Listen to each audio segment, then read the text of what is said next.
Assalamualaikum warahmatullahi wabarakatuh. Dan saya Rafai. Perkenalkan, nama saya Albi. Kita dari kelompok 1 ingin membahas apa itu kekerabatan matrilineal.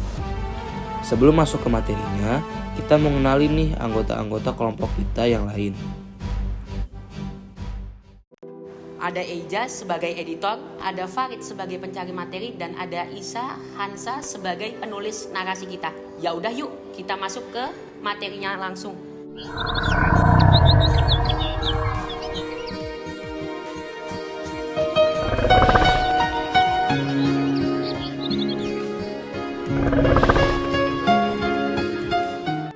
Berdasarkan hukum adat di Indonesia, setidaknya ada 3 sistem kekerabatan yang dikenal luas oleh masyarakat, yaitu patrilineal, matrilineal, dan bilateral. Tapi yang akan kita bahas kali ini hanya kekerabatan matrilineal saja ya. Matrilineal adalah sistem kekerabatan yang menarik garis keturunan dari pihak ibu saja. Anak kemudian akan terhubung dengan sang ibu, termasuk terhubung dengan kerabat ibu berdasarkan garis keturunan perempuan secara unilateral.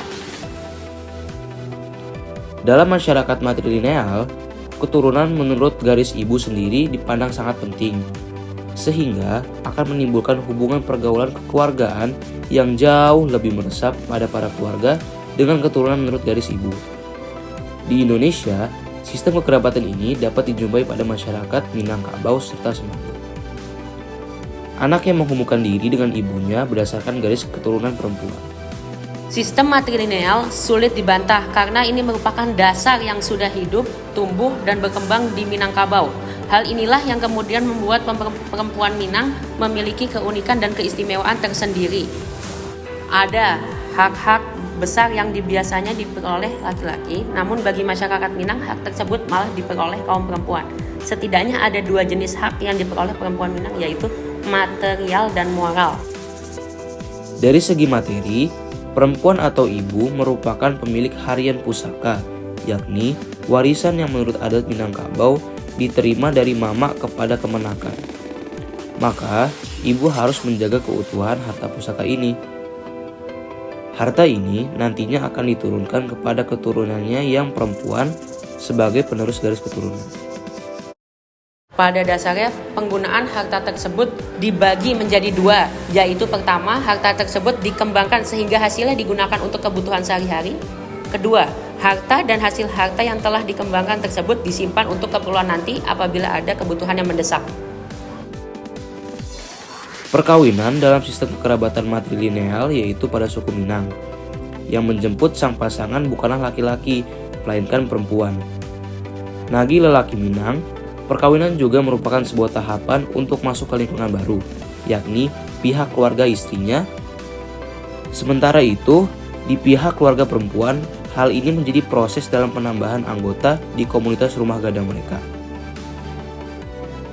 Sejarah matrilineal di Minangkabau. Sejarah matrilineal secara turun-menurun berdasarkan cerita para tokoh di Minangkabau berawal pada masa kepemimpinan Datuk Katumangunan dan Datua Parpatiah Nan Sabatang di Minangkabau yang kemudian diserang oleh Panglima Kerajaan Majapahit Adityawarman.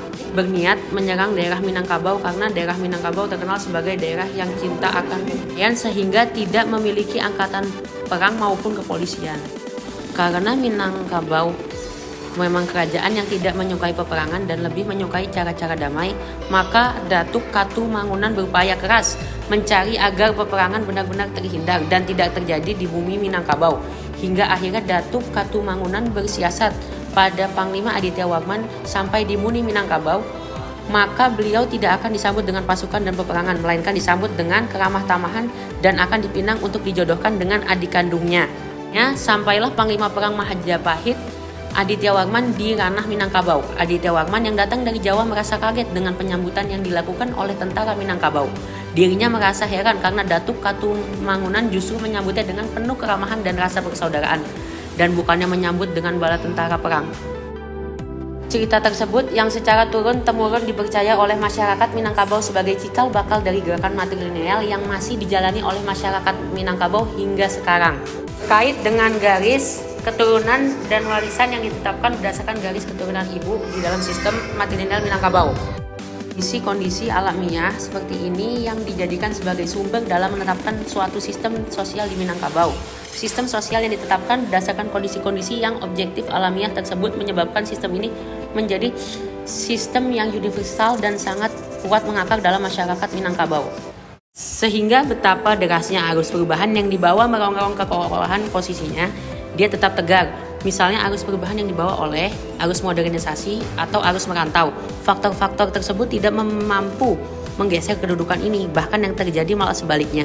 Faktor-faktor ini membuat posisinya semakin kuat bagi masyarakat Minangkabau. Oke, segitu dulu pembahasan dari kita berdua. Terima kasih semua sudah mendengar podcast dari kelompok kami. Saya Rafai, izin pamit undur diri. Assalamualaikum warahmatullahi wabarakatuh.